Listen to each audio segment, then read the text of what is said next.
Hello and welcome to episode 2 of Vibes and Pipettors. Today's interview, we have a good friend of mine named Luis. Luis met you and I met back in Alaska at the University of Alaska, Fairbanks. And he has an interesting journey that he'll be sharing with us. So Luis, I'll let you quickly introduce yourself and slash where you came from. Slash your journey, slash, what's going on with life right now, or in a few sentences. So Share some cool facts about yourself. Cool facts. Okay. So my name is Luis Marquez. Born in Mexico, lived there for about 6 years. Moved to Alaska when I was 6. You do the math, checks out.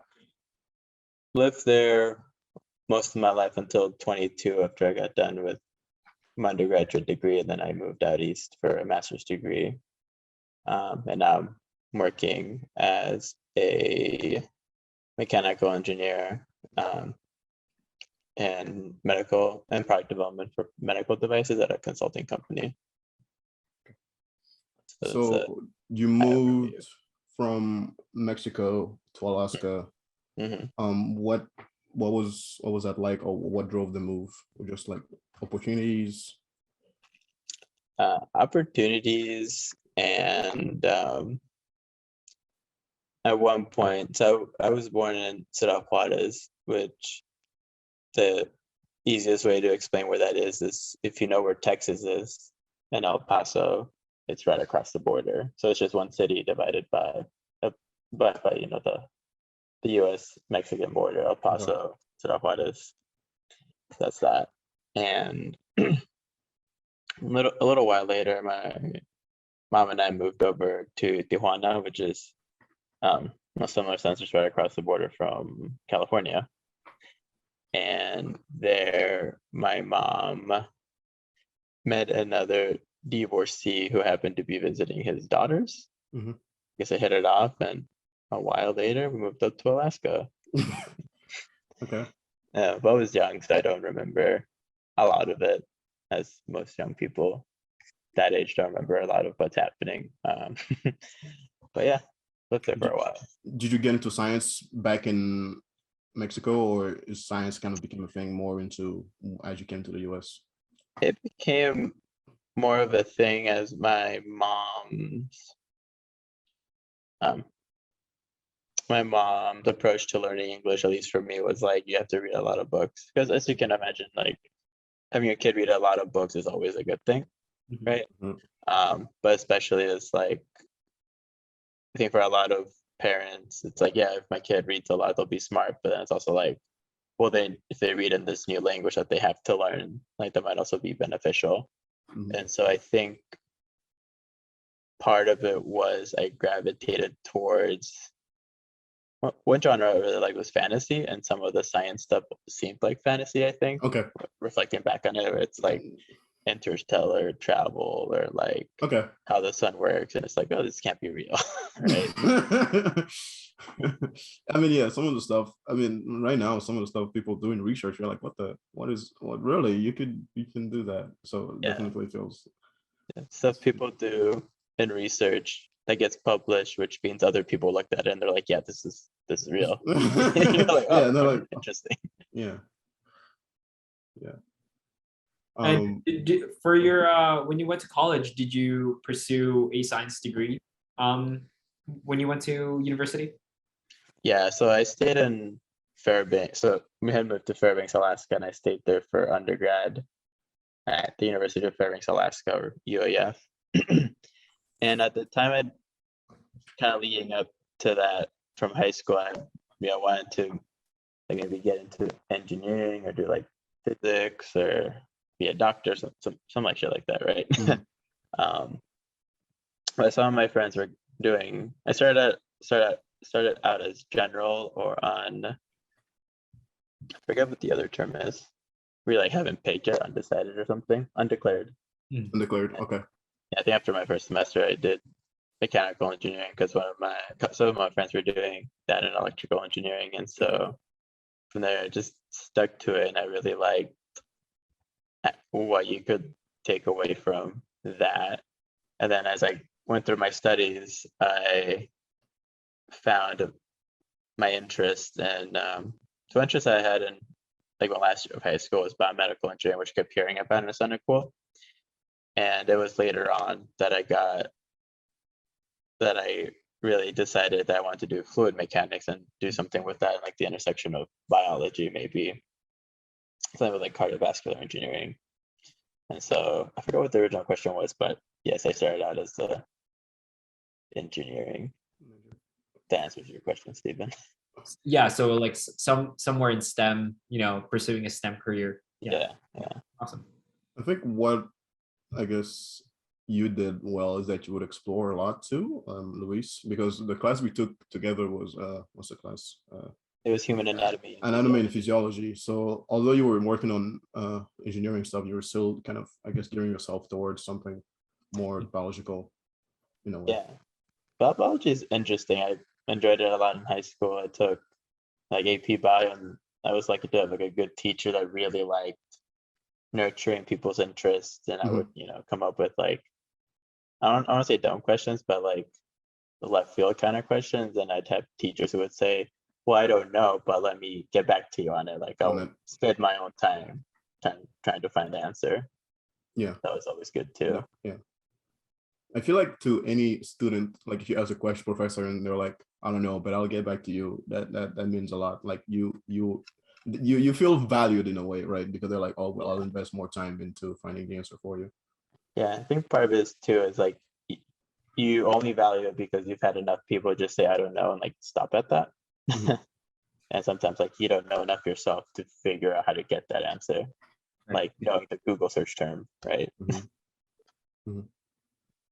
Yeah, and I think that helps you kind of build confidence. And I'm not just pulling shit off my ass. Like these are actually valid questions that people may or may not have answers to. Right. And so then after your undergraduate studies, you said you moved east. What did you do then? After I moved east, or why I moved east? After you moved east. So what did you pursue after your undergraduate studies? Actually, let's go back a bit earlier. Like, well, why did you decide to go, or why did you decide to, instead of like saying, oh, this is it for me, to pursue another degree? Well, in undergrad, I was set up if I had taken a couple extra classes in my third year, I would have just been done in 3 years, but I didn't have any like internships. I didn't really know what I wanted to do. So I took a fourth year to those a couple extra classes. Maybe tried to like get like an engineering internship while I was going to school, taking like 1 or 2 classes a semester, which isn't bad. But one thing that became more of like a option was grad school. And so I thought about it that summer, started looking into different places.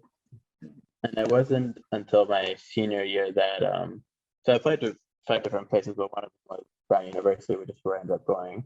And I applied there because there was this professor I had that I really respected. The guy turns out it was his final year before he retired, so he would just like spend a lot of time talking about his so I got to learn a lot from him on random shit. But yeah, I was like, oh, if he went to Brown for his master's, maybe I'll look into it and see how that is. Granted, he went there in like 70s or 80s, but So this was a professor at UF. Yeah, Devendra Das is his name. And at the time when I applied, I didn't know it was an Ivy League school. I just I looked at the program. I'm like, oh, this is like good. And it was like a couple weeks after I applied, I was going back to the schools, looking at their websites, and I saw like in the corner, like Brown University and that weird little sun logo they have, and it said Ivy League. I was like, wait, what? And I went to like Wikipedia or something, and I looked at the list. I'm like, oh, it's there. So that's how I got into that. And part of the reason I went to grad school is also because I couldn't like really find a job, and I again didn't really know what to do. So I was like, okay, I'll just continue being a student. That's familiar.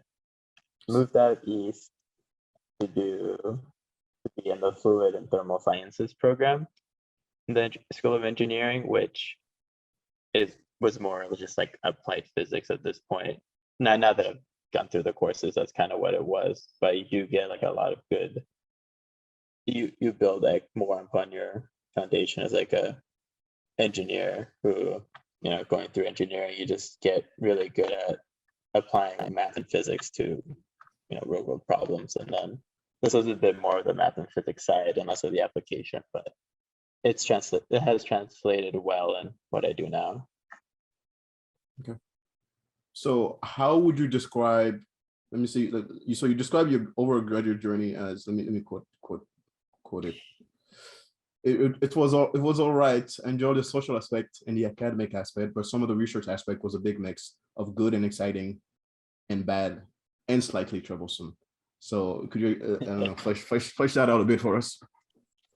The exciting part was being able to work on a variety of projects that when you look at a list of what I did, they don't seem to really go together. So the guy whose lab I joined, Vikas Srivastava, it was his background was solid mechanics, and I was doing fluid mechanics, which, while there are some similarities, there was a point where he sat me down. He's like, if you continue doing your project related to fluids in my lab, there will be a point really fast where I can't help you because so a bit of background on him. After he graduated from MIT, he spent the next 10 years at Exxon, and part of his background at Exxon went from being like an engineer to being more of like a development leader, right? And so he was a little partially like removed from the engineering, and he was like a VP of something. He was like a drilling engineer lead for various different regions of the earth.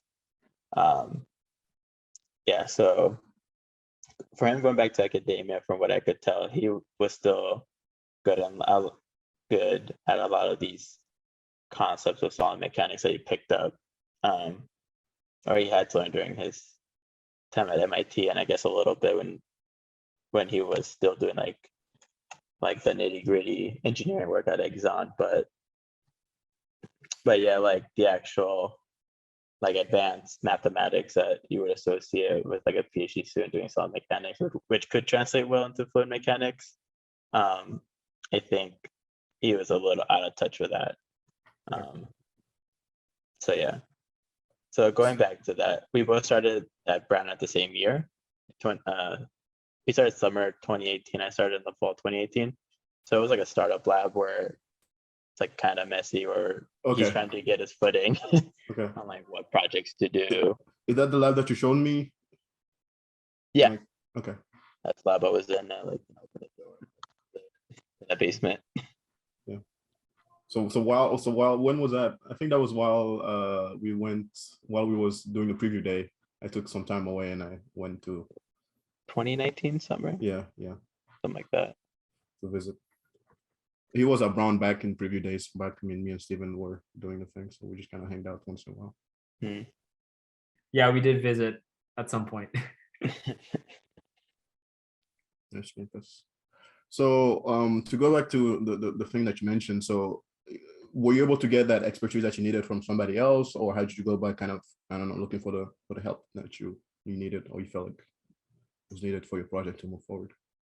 So I ended up bouncing off of that, which at the time was looking at people who are affected by air blasts. So originally this was going to be like a proposal for the Army, because if you can get something that sounds like interesting, and even if it doesn't seem feasible, they just throw money at it. No, it's true. After this, I can tell you guys the lobster story. Get your tips from here. No, I'll tell you guys the lobster story later. But basically, there's like a big air blast that sudden air pressure differential can make the air sacs in your lungs burst, and if that happens badly enough, like enough of these, I forget the technical alveoli. Yeah, is it alveoli or alveoli? Yeah, alveoli. One of the if enough of these alveoli burst, Well, one burst is a little bit of blood in your lungs. Enough burst is a lot of blood, and you essentially drown, right? Mhm. That drowning, I think, is technically just like liquid in your lungs. Mhm. So that can happen. Then you're dead. Another application of trying to figure this out is for people that go up at high altitudes, right? Like mountaineering, for example, where being in that kind of environment for long periods of time, you start to get something similar happening in your lungs. And for that, it's a slow process, but the treatment for that is just to bring you back down to a lower elevation, and then you kind of, your body recuperates from there. So yeah, that was my first project. And then after that, I shifted to hydrogels, which I guess you're familiar with hydrogels. Yeah. You mentioned like you were studying like the expansion, contraction aspects of it. Yeah, so we were looking at drug release mechanisms and using, so I did some of the experimentation with drug release and also some mathematical modeling with statistical mechanics to try to characterize that. And then later I shifted over to shape memory polymers, which is what my PI did in grad school. Okay. Doing a lot of testing on that and trying to make, I guess it's like a little bit of product development, trying to make, trying to utilize it for drug delivery. And later on, what ended up being my thesis was utilizing shape memory polymers to bend these needles, right? No, close. Basically like electrical wires that go up your spinal cord for spinal cord stimulation. So instead of having one wide paddle shaped lead, which has more coverage, but it's more of an invasive surgery, use a thinner lead that you add the shape memory polymers to, which at these particular ones at body temperature, they'll curve. So you have like an S shape, so that it has more coverage while keeping the surgery more minimally invasive. Yeah, he sent me his dissertation, and it was cool to read. Yeah, that's pretty cool. It's very applicable, directly translatable too. So yeah, very complex. And we ended up finding out that shape memory polymers don't apply enough force, so then you have to shift over to nitinol, the shape memory metal, because the leads are like a platinum iridium core, so that's already kind of stiff, relatively speaking, to a polymer, which is like a plastic. But yeah, that was cool. So yeah, listing these out, they don't seem like they're related. So what I'm hearing, to kind of simplify things, so what I'm hearing is that you kind of switch the theme of your project to kind of fit more what your advisor was able to kind of give you more advices on specifically. Yeah, and by the time I got to shape memory polymers, it was like fall 2019, and I was graduating in 2020. So I was like, okay, well, we gotta get something done. And then COVID hit in March 2020. Well, that's when the lockdown started happening. They're like, okay, no more lab work. So the good thing, I guess, was that it became more of like a theoretical subject. So it's all like mathematical modeling. You can do that wherever, but it really limited, and I think ended up kind of lowering the expectation of what the master theses were going to be that year, because it's like, well, they're all kicked out of the lab. What can you do? It was like a Friday, and it's like by next Wednesday, end of Wednesday, that's it. Starting Thursday, the following Thursday, labs are closed. Unless you fit into the small group of people that have to like go and feed the animals. For animal studies. But it's like very fringe things where it's like, yeah, we do need these people in there, but I think that was it. Yeah, the whole essential worker like thing during COVID was kind of blurry. Yeah, because I know like there were some labs with like cancer cell lines, right? That they work with that. And it's like, I forget, but I didn't know if some students would qualify as essential for that, or you just let them die, and that's like or whatever, it's like a giant pain. You just store them. I mean, you could store them too, so there should be. Yeah, you could basically cryopreserve cell lines unless they are primary. But there's certain things that you could do with those, right?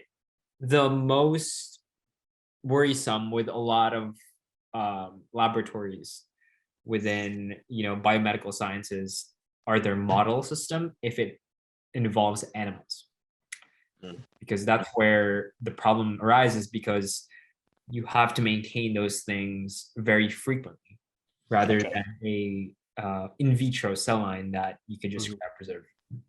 Okay. Yep. Yeah, the person that had to take care of the mice was kind of present a lot in my old lab. Okay, so after your master's, which was, you said, more theoretical, which was I'm guessing it was a good thing, because I feel like that's what you enjoy. You enjoy that side. You decided, so were you debating either to kind of continue with your education as getting a PhD, or were you kind of saying, no, I'm just done with this, I'm gonna look for a job? And I know you were looking for a job for quite a bit there. I was definitely very supportive during those times, and I'm happy when you get the position. Thank you. Yeah, so I thought with what I had done in my master's, it wasn't like that stellar. Like, yeah, I did a whole bunch of things, but there's like one thing I completed, and that was it. The hydrogel project was still going on, but it ended up being somebody else's project, because he was the one that made this big link in how hydrogels could be used for cancer treatment, and it was like, damn. Yeah. So now you got Steven interested, because he works at MSK. Yeah. After this interview, I can share some of those details. I forget if it's the patent got through or not. But going from there, I thought, well, might look better, like a resume or whatever, if I work for a bit. But ideally, I'd want to get like a job that kind of lines up with what I want to do, what I'm doing. And being the middle of the pandemic, it was hard to find a job, because at companies, projects are like closed. And as the 2020 went on, what I learned was that companies would start projects up again, but they need the senior engineer to come and lead that and come up with a task to get these projects done, and then they would hire the junior engineers later. But anyways, I had a hard time finding a job, and I was just like applying to jobs and playing video games all day after I graduated. So to kind of make my life a little less depressing, give it some structure, I started just going into the lab, because I still had the lab keys and access, because it was COVID. No one was into like email you and say, hey, give the lab keys back. So my PI was asking me like, oh, why are you still coming in? I'm like, oh, well, A, I'm having trouble finding a job, and B, it's like, it keeps me busy. And he's like, okay, well, if you want, I can hire you on half-time. You can spend the rest of your day doing job applications. Because as a startup lab, it was me, my friend Savan, and my other friend Sajin, and another guy, Yifei, but then Yifei had this whole debacle with his Chinese visa, and he got stuck in China. So he was also gonna end in May 2020, and it was like June or July 2019 that he went to go visit family, renew his visa, and he got in this big couldn't come back. Damn. It was this big loop where they're like, oh, we're still reviewing your visa. And he's like, well, I don't think I'll make it for fall 2019. And I kept going. And he's like, I don't think I'll make it for spring 2020 either. So it ended up being us three then. And then Sajin was all theoretical. So it's just Salman and I that were maintaining the lab, like doing actual experimental work. And then after graduation, Salman went back to India. So then it was just me. So I ended up working out for him too, because it's a startup lab. Keeping the lab alive. Okay. Yeah, keeping things straight, not getting fined for disposing of like acids incorrectly, that kind of shit. So yeah, that was fortunate. And at one point in the summer, he was asking me, or asking people during lab, like, oh, who does this, who does that, and it'd always be me. raising my hand, and he's like, "Oh, I'm glad I kept you because this would have been so bad, not having things relearned and processes undone." So what was the original question? So the original question was, I think, What I did after graduating? and what kind of made you, or I guess, what was the process like applying to jobs after graduating? You mentioned you were still kind of still coming in lab. Yeah. And I think eventually you got a job. So what was the time frame from you graduating, or quotation mark graduating, to you getting a position? So May and June, I was like kind of applying to jobs, and a little bit in the spring too of that year. Uh-huh. But it's after June that I started getting more serious about it. So after I graduated, I was like, man, I'm like burned out trying to get this thesis done and all that. And it was tough because, as I mentioned before, companies that were starting to restart projects, it was more in the fall of 2020, wanted like senior and principal engineers with like 15 years experience, or 10 or like 13 with a master's degree or whatever, right? And so no one wanted junior engineers, and the jobs that did have those positions, the pay was very low, but then also it's like high school degree required. I'm like, well, that's not really an engineer. And there's also like that small feeling of like self-entitlement, where you're like, well, I have a master's degree, like why should I apply for this high school degree, only need it for like $17 an hour or less. So it's like, yeah. I'm not feeling it. Yeah. It requires me to move, so it's like some random ass place. It's like, I'd rather stay here, doing something that's more enjoyable, and also tutoring these new undergrads or master students, which ended up working out because the job I ended up getting is also in Providence, and it's like a 15-minute drive from where I was living. So okay. It was a long process. I had a number of interviews with different companies, and one thing I've learned is like the application process has been a lot more simplified, where it's like put in like your personal info, answer these 2 questions. Usually one of them is like, how did you hear of us? Throw in your resume, which it's nice because it makes it easy for you, but then it's easy for the employer to get like 1,000 applicants. So especially with like autofill, like 2 minutes, you're done. So I imagine other people are on the same boat. Well, what do you think made you stand out? I think that was in Providence, and I was in Providence for the job I have now. Okay. I have an Ivy League degree, and I'm a minority. Hey. Much as I hate to say it, because you don't want to be thinking in the back of your head, am I just here because they just want to meet their minority quota? Like, I want to be here because I'm good at what I do. You're deserving of the degree. To that point, do you think that you were quote unquote the minority hire? Because that is a high yield thing in academia and also in graduate school, right? Because a lot of the institutions, they push for this effort to increase diversity, equity, inclusion, but there is a sense for a lot of the admitted that it seems like they are these quote unquote minority hires or minority accepted. And this was actually one of the professors that I was talking to. This was one of the concerns he had when he was interviewing for assistant professorships, because he recently graduated as a postdoctoral scientist here at MSK. He's now going into a principal investigator at UPenn. But for the other institutions that he interviewed at, he felt like he was the minority hire. He experienced that firsthand, because he told me something about receiving an email, or it was a blast email, basically like a institution like, oh, this is happening, we're hiring someone, and so that made him question that, right? So for you, do you think that in your company, in your current job, do you feel like you were a quote unquote minority hire, or you were actually hired because of your skill?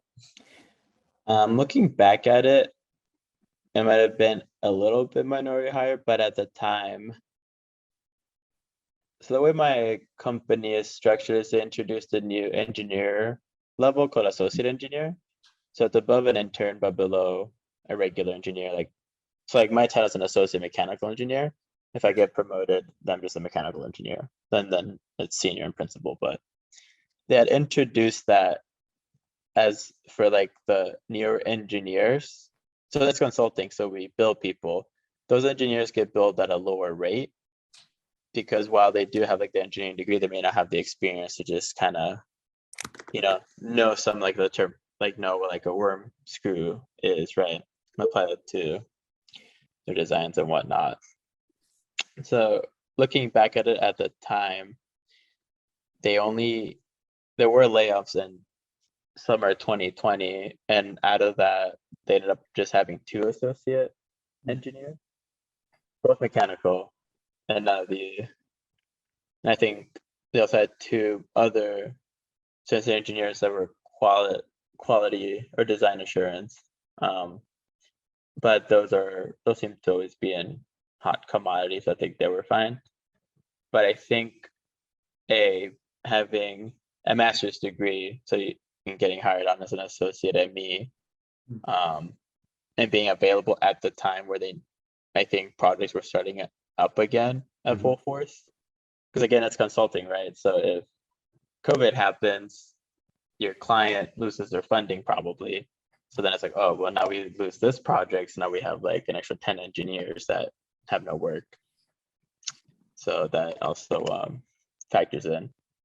But going back to your question, I think it was more of good timing of, oh, we have this guy that happens to live nearby, so he could start soon. So I said, after the first screening interview that he can start right away. He can just tell his boss a 1 week's notice. Again, he has a master's degree and it happens to be from an Ivy League, and he has somewhat relevant experience doing product development, or at least R&D of random shit. So he can pivot very quickly if need be. So yeah, I think even if I wasn't a minority, I would have gotten hired. I think this is such a weird question though. It's so hard to answer. It's definitely not a question. unless you ask them. So yeah, but then you're of course they're not gonna tell you. Minority. But the point is, of course they're not going to tell you. But do you feel is the environment or the company or the institution, whatever, do they treat you, or is there an expectation that you are that person that it's that same skin color, or you're of a different nationality? And again, if it's not, then great. That means they were able to hire someone, not judging by the skin of your color, your ethnicity, and they were able to hire someone with competence that is of a minority background. So yeah, and to that, just a side story, a girl in my lab who I'm friends with, she's doing her PhD. So I think she was born in America, but her ethnicity is she's half black and half Yemen. I think her dad or mom's side is from Yemen. She definitely looks ethnic. She grew up in Pawtucket, which probably doesn't mean anything, but it's in Rhode Island. She went to Brown for her bachelor's, then 5th year master's, and now PhD. And so at Brown, they will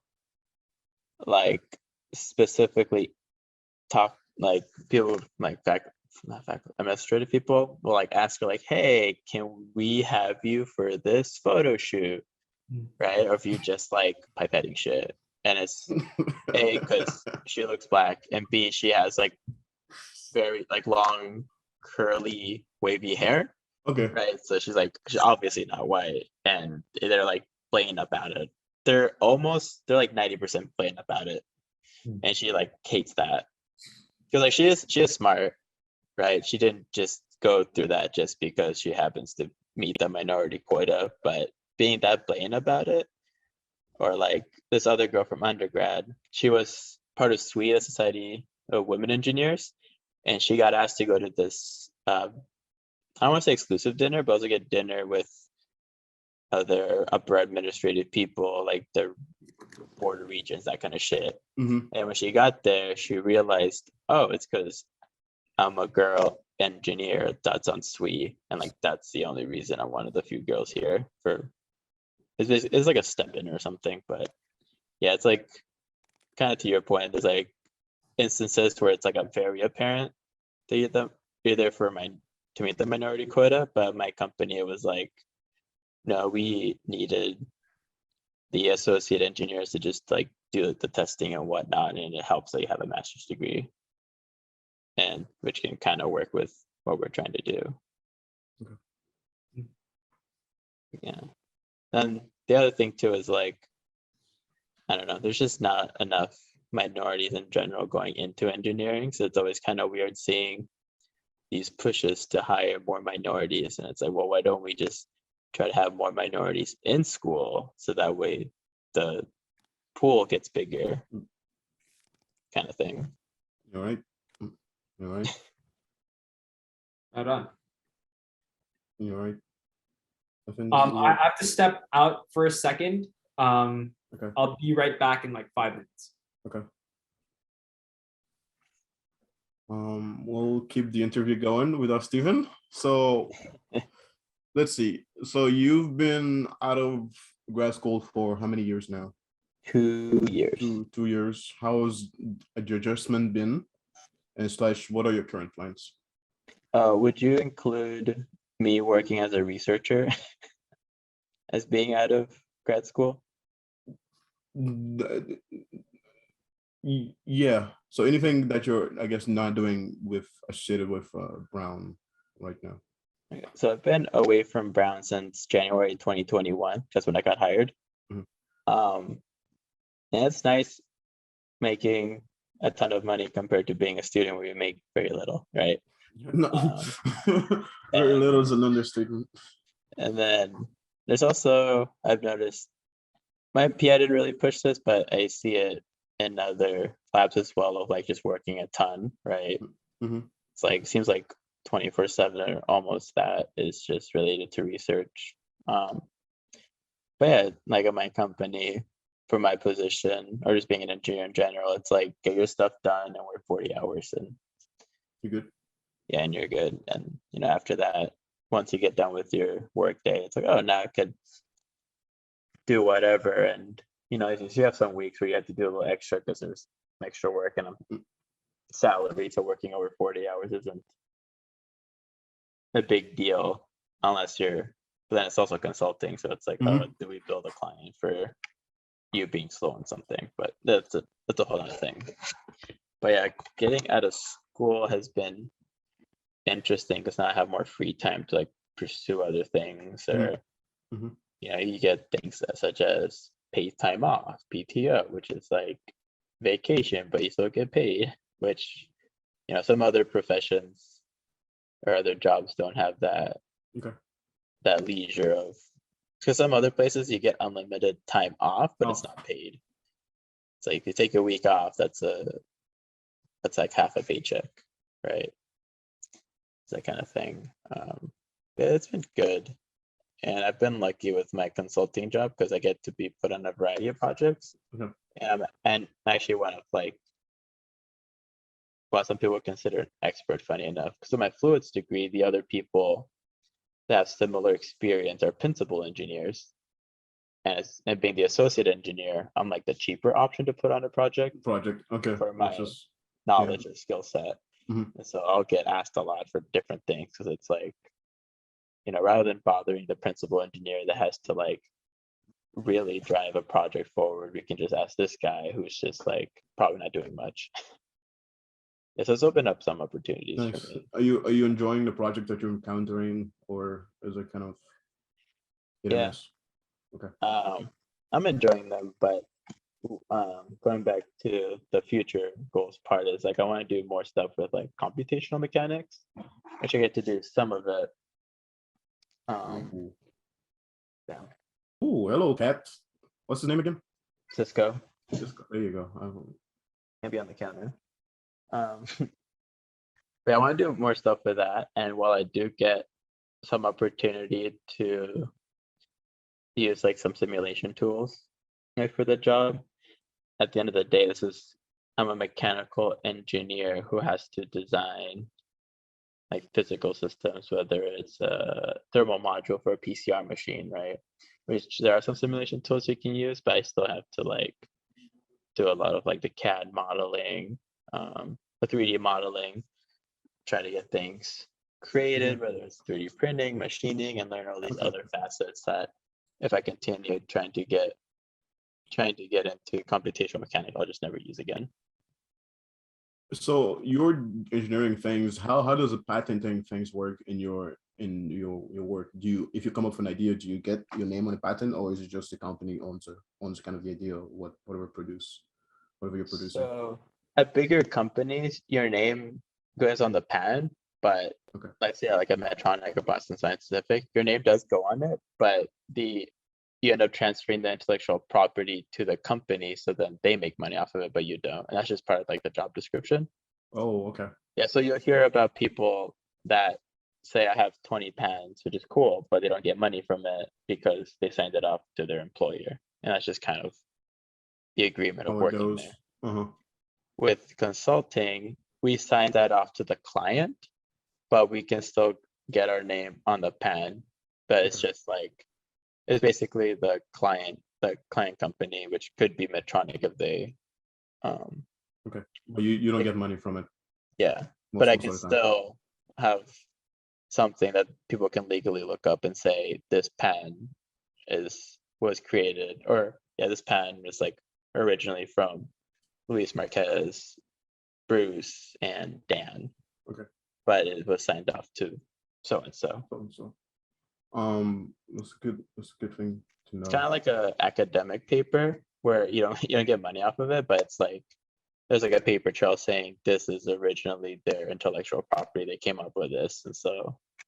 Is there opportunities to like gain shares? Let's say a company comes in and they have a great idea, and you're like, oh, this is cool. I want to kind of get more into, I want to invest more into it. Are there like opportunities to like kind of, I don't know, buy shares with the company, or is that like kind of frowned against?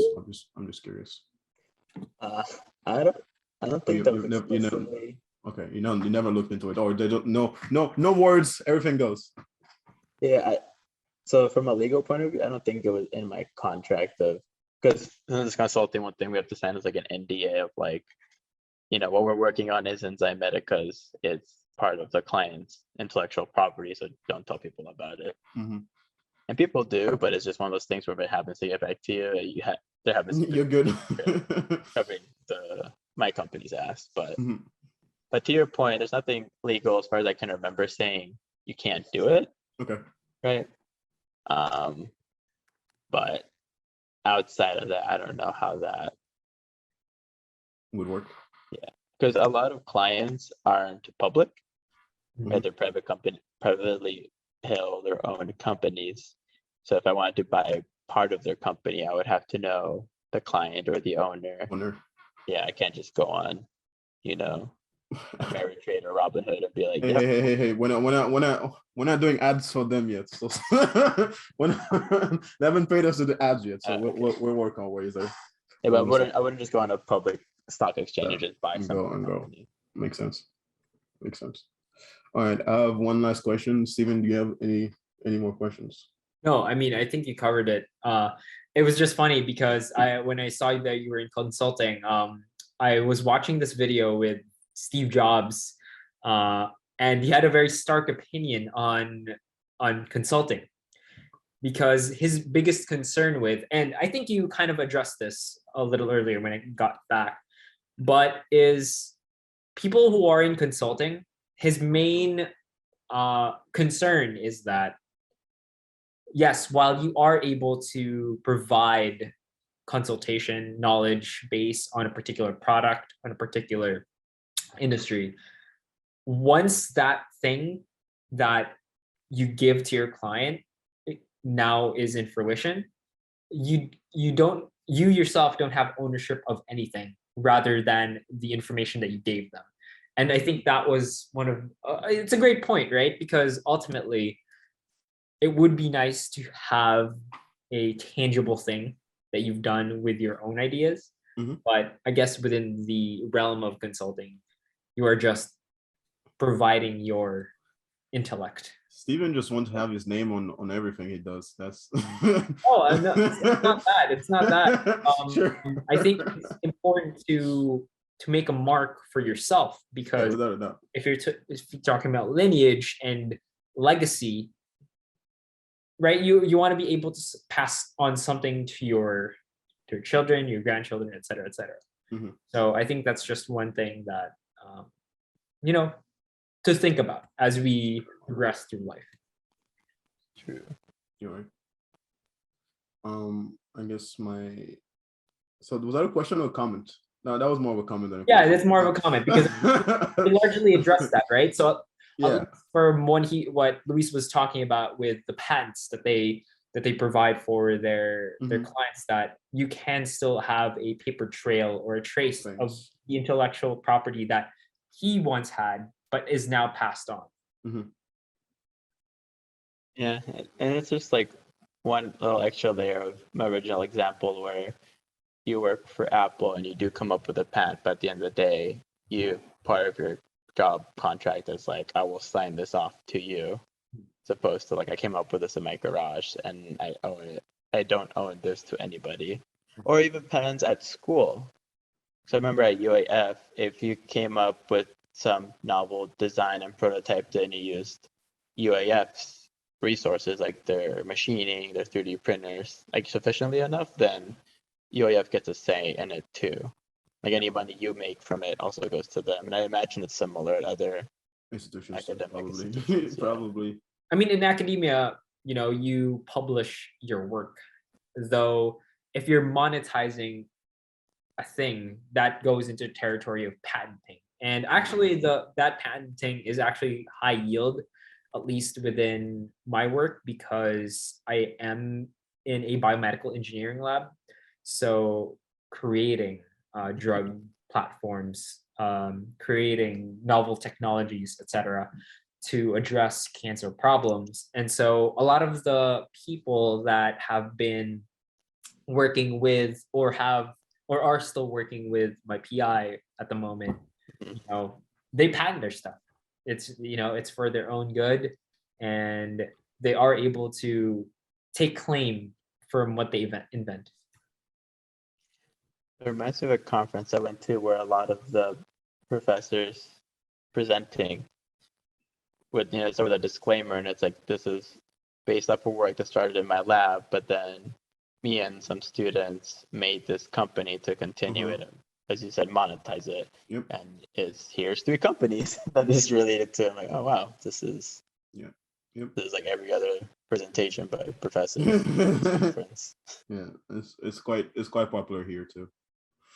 Some professor will have like 6 or 7 companies. I'm like, okay, cool.